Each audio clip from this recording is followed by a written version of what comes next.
the second video in a series. The first video I introduced the theory. The second video with this one I'm going to use numbers and calculations. And in the third video I'll use calculus. So in this video that's what the end product looks like, numbers and calculations. The producer will produce at that gray dot right there. And this is equal to the ratio of the wages to the rate of capital. And this is also equal to the change in capital divided by the change in labor. This is equal to the marginal product of labor divided by the marginal product of capital, which is the marginal rate of technical substitution. And that's what I covered in the previous video. Now I will do the same type of analysis, but I will use numbers. And I'm going to make a table of numbers, and I'm also going to recalculate all the ratios as well. I'll draw in an ISO cost line, and the unit cost of labor is $20, and the unit cost of capital is $40. The total cost is $280 anywhere on that line. No matter where I'm at on this line, the total cost is always going to be $280. If I am right there, I have a labor of 4 labor units. The cost of labor is $20 per unit. I add the capital cost, and I have 5 units of capital times a capital unit cost of $40 per unit of capital. 4 times 20 is 80, and 5 times 40 is 200. When I add those together, I get $280, as expected, right? And again, no matter where I'm at on that green line, the total cost line, the total cost is $280. Imagine I have 14 units of labor and 0 units of capital. So I take 14 times 20. This is equal to $280. Again, I use 0 capital.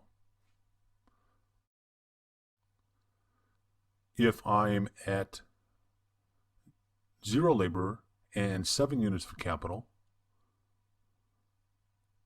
I take 7 times 40, which is equal to $280. I will draw in a nice ISO quant line now, blue line, I think. And let's imagine anywhere on that line equals a quantity of 1,000 units.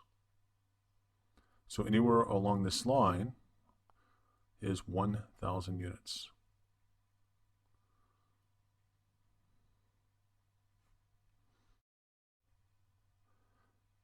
If the producer produces at point A,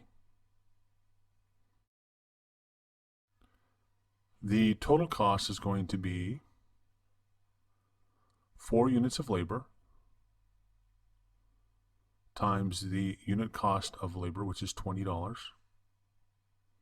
And again, the $20 is unit cost of labor. This is equal to $80. The amount of capital used will be 5 units of capital at a unit cost of $40 per unit, or $40 I should say, for a total cost of capital of, again, this unit cost of capital, to be clear, and this is equal to $200. Capital cost of $200, and this is equal to $280. 80 plus 200 is equal to $280.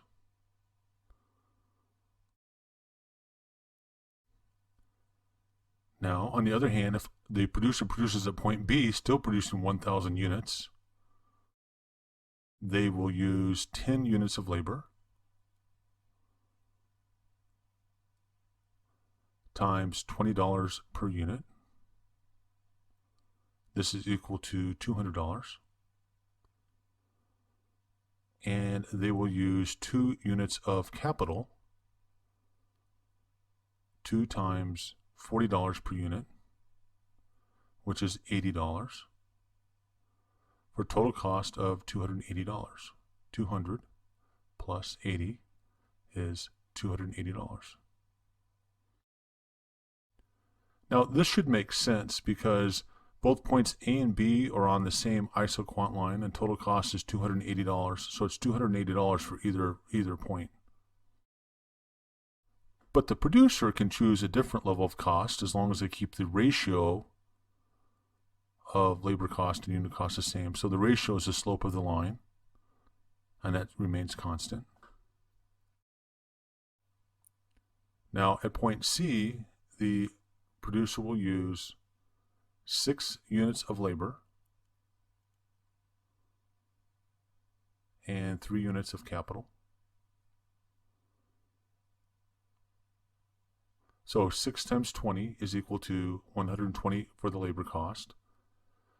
Capital, 3 units of capital, so I have 3 times 40, which is 120, for a total cost of 120 plus 120 for a total cost of $240. So the producer will choose to produce at point C because that's the lowest cost to produce 1,000 units. Point C is $240. Point A is $280. Point B is $280. So the producer will choose to produce at point C. Ratio of wages to the rate of capital is equal to the change of capital divided by the change of labor. I should put negative signs in there. So take 20 divided by 40 is equal to 6 divided by 12, which is equal to 1/2. 1 divided by 2. And I need to put my negative sign in there too. So everything works out as planned, as expected. And this has just been an introduction using some numbers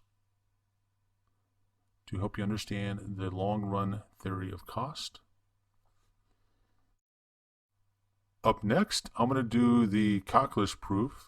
And even though you don't need to know the calculus proof, I would really encourage you to watch the